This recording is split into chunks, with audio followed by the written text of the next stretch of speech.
ॐ भूर्भुवः स्वः तत्सवितुर्वरेण्यं भर्गो देवस्य धीमहि धियो यो नः प्रचोदयात्। जय श्री राम। मेरे सनातनी बंधुओं, आइए इस सनातन रूपी वृक्ष के जड़ों को सिंचित करें और इसे पुष्पित और पल्लवित करें और इसे इतना विराट और शक्तिशाली बना दें कि हमारे आने वाले वंशज अपने पूर्वजों पर गर्व कर सकें तथा विधर्मियों से अपनी रक्षा भी कर सकें। ये विधर्मी शक्तियाँ हजारों वर्ष से हमारी सभ्यता और संस्कृति को नष्ट करने का अथक प्रयास कर रही हैं। पिछले अंक में हम लोगों ने अध्ययन किया कि शत्रुघ्न जो है वो च्यवन ऋषि के आश्रम में रात्रि विश्राम कर रहे हैं और उनसे विभिन्न कथाओं के बारे में उनसे जानकारी प्राप्त कर रहे हैं। तब शत्रुघ्न जो है वो च्यवन ऋषि से पूछते हैं कि इस लवन नामक राक्षस है उसका बल कितना है और उसका जो शूल है वो कितना प्रभावशाली है। और वो फिर पूछते हैं कि इस लवन का किन किन लोगों के साथ युद्ध हुआ है, ये पूरी विस्तृत जानकारी च्यवन ऋषि से पूछते हैं। इस पर च्यवन ऋषि जो है बताते हैं कि इक्ष्वाकु वंशीय ही एक राजा हुआ करते थे मानधाता, जो कि पहले स्वर्गलोक पर भी अधिकार जमाना चाहते थे, परंतु इंद्र ने उनको सलाह दिया कि पृथ्वीलोक पर ही एक मधु नामक राक्षस का पुत्र लवणासुर है, वो तुमको राजा नहीं मानता है, इसलिए तुम उस पर विजय प्राप्त करो। चूँकि राजा मानधाता को उस शूल के शक्ति के बारे में जानकारी नहीं थी, इसलिए वो लवणासुर से युद्ध करने के लिए चले जाते हैं और लवणासुर जो है उस अमोघ शूल के प्रहार से उनका और उनके सैनिकों का वध कर देता है। तो च्यवन ऋषि बताते हैं कि ये शूल इतना शक्तिशाली है जो शिव के द्वारा दिया गया है, वो किसी भी शत्रु को जो लवणासुर के समक्ष सामने आता है उसका वध कर देता है। इसलिए वो शत्रुघ्न को यह सलाह देते हैं कि लवणासुर का वध तभी किया जा सकता है जब वह शूल उसके पास नहीं हो। च्यवन ऋषि के सलाह के आलोक में शत्रुघ्न जो है वो लवणासुर जब प्रतिदिन के अनुसार वो अपना खाद्य पदार्थ एकत्रित करने के लिए अपने महल को छोड़ करके जाता था, उसी समय शत्रुघ्न जो है उसके महल के द्वार पर आकर इंतज़ार करते हैं। और जब वो लवणासुर जो है अपना खाद्य सामग्री लेकर के लौटता है तो उस समय उसके पास शूल नहीं होता है और फिर शत्रुघ्न जो है अपने उस श्री रामचंद्र जी के द्वारा दिए गए अमोघ वाहन के द्वारा उसका वध कर देते हैं।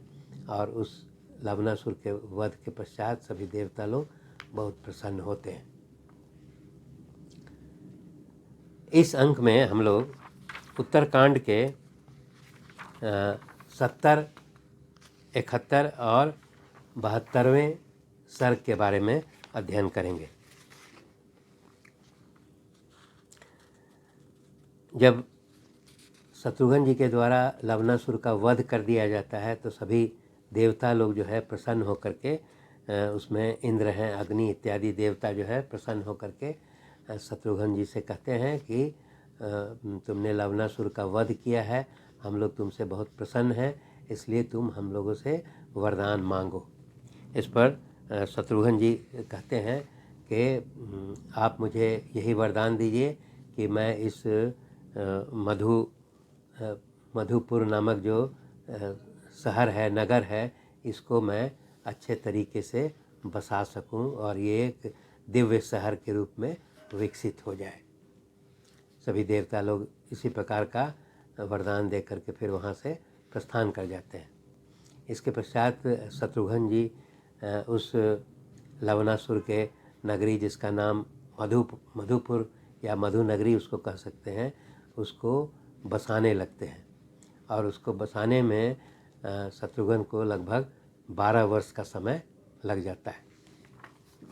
12 वर्ष के पश्चात वह नगर जो है काफ़ी सुंदर और विकसित शहर के रूप में वो तैयार हो जाता है, जहाँ सुंदर गृह हैं, चौड़े चौड़े सड़क हैं, गलियां हैं, चौराहे हैं और बड़े बड़े भवन जो हैं उसमें निर्मित हैं।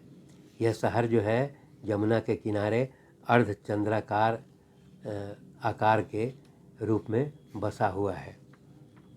यहाँ पर जो है लवणासुर के द्वारा जो पुराने भवन थे उसको भी शत्रुघ्न जो है वो नष्ट नहीं करते हैं, बल्कि उन पुराने भवनों को भी सुसज्जित करके फिर उसका प्रयोग में लाते हैं। इस प्रकार शत्रुघ्न को ये शहर बसाते बसाते लगभग 12 वर्ष जब बीत जाते हैं, तब उनके मन में ये इच्छा होती है कि अब अपने बड़े भाई श्री रामचंद्र, भरत, लक्ष्मण इत्यादि सभी से मिले हुए उनको लगभग 12 वर्ष हो गए हैं। इसलिए उनकी इच्छा होती है कि अब उन्हें अपने बड़े भाइयों का दर्शन करना चाहिए। और इस प्रकार विचार करके फिर उस मधुपुर नगरी का जो व्यवस्था है वो अपने कनिये जो उनके कर्मचारी थे, सैनिकगण थे, उसको सौंपते हुए वो लगभग 100 रथ पर जो अच्छे घोड़ों से सुसज्जित थे उस पर सवार होकर के उनके साथ वो अयोध्या के लिए प्रस्थान करते हैं। रास्ते में उन्हें लगभग 7-8 स्थानों पर विश्राम करना पड़ता है और 7-8 स्थानों पर विश्राम करने के पश्चात अगले दिन फिर वो वाल्मीकि ऋषि के आश्रम में पहुँचते हैं। वाल्मीकि ऋषि आश्रम में पहुँचते हैं तब वाल्मीकि ऋषि उनका बहुत स्वागत करते हैं और उन्हें बहुत उनकी बड़ाई करते हैं कि तुमने जो है लवणासुर का वध करके एक बहुत दुष्कर कार्य किया है और जिसके कारण सभी देवता लोग जो है वो सुरक्षित हो गए हैं और सभी बहुत प्रसन्न हैं। तो फिर उसके बाद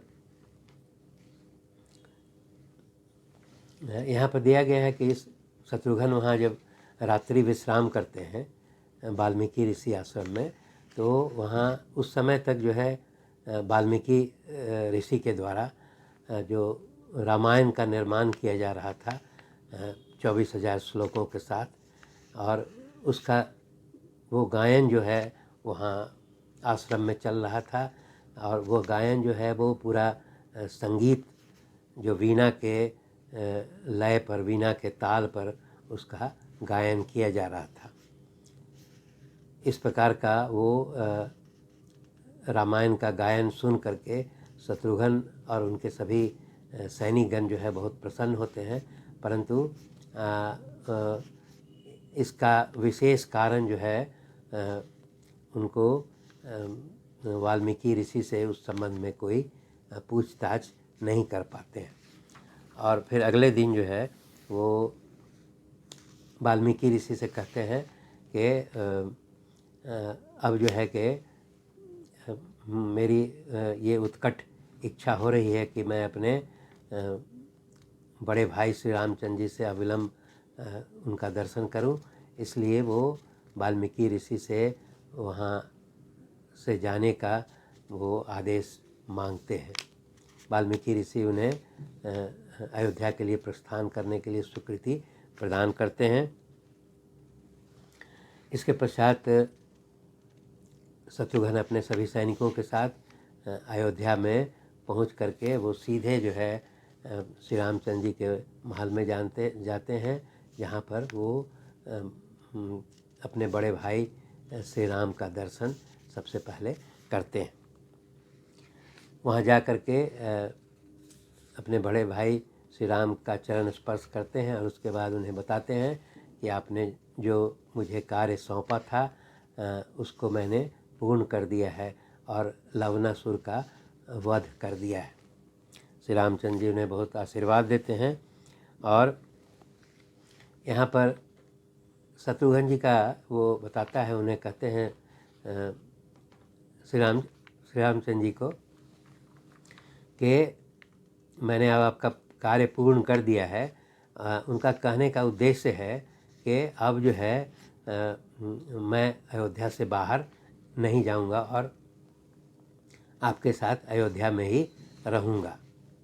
तो श्री रामचंद्र जी शत्रुघ्न के भाव को समझ जाते हैं और कहते हैं कि तुम जो है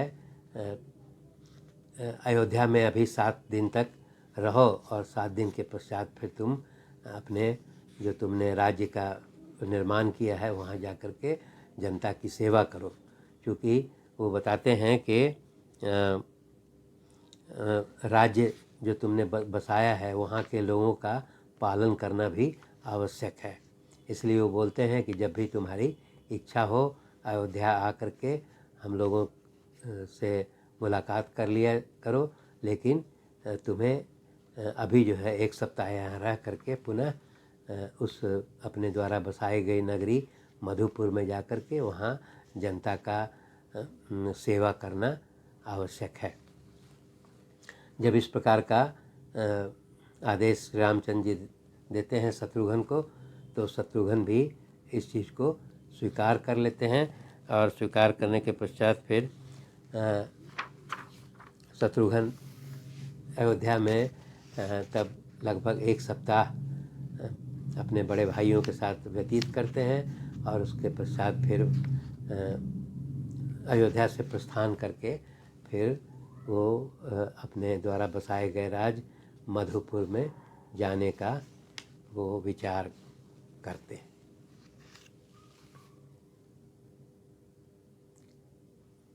इस अंक में इतना ही। धन्यवाद।